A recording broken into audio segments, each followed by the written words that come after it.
Iran को अब Europe, Britain, France, Dubai, Saudi Arabia सब धमकियां देने लगे, कहने लगे कि हम ये कर देंगे, वो कर देंगे, ईरान रुक जाओ वरना ये कर देंगे, तुम्हारी मिसाइल खत्म कर देंगे, तुम पर हमला कर देंगे, तुम तबाह और बर्बाद हो जाओगे। ईरान कह रहा है किस बात की धमकी दे रहे हो, किस बात का? अब मुझे किसी बात का डर नहीं है। हमारे बीच से हमारे सुप्रीमो लीडर आयतुल्ला अली खामनाई चले गए तो हमें डर किस बात का? हमने जो खोना था वो खो दिया, अब तुम्हारी बारी है, अब नहीं रुकने वाले।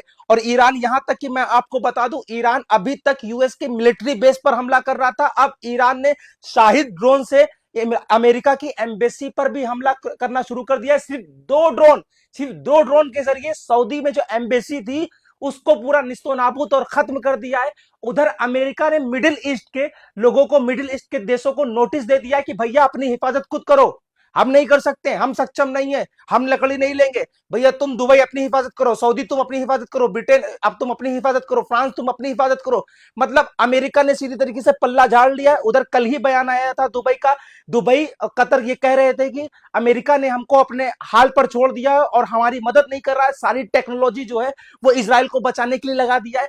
यहीं तक नहीं, अभी सऊदी अरब ने भी ट्वीट करके ये क्लियर कर दिया कि हाँ भैया, ईरान की तरफ से दो ड्रोन आए थे, अमेरिका के एम्बेसी पे पड़े, हमने उनके कई ड्रोन को निस्नाबूद किया, लेकिन हम अमेरिका की एम्बेसी को नहीं बचा पाए। अमेरिका की एम्बेसी पे ईरान के ड्रोन से हमले हुए, जिससे अमेरिका की एम्बेसी खत्म हो गई। उधर भैया अंधभक्तों के पापा जी उनसे कह रहे हैं, सऊदी अरब से कह रहे हैं कि भैया तुमने मेरी एम्बेसी को क्यों नहीं बचाया।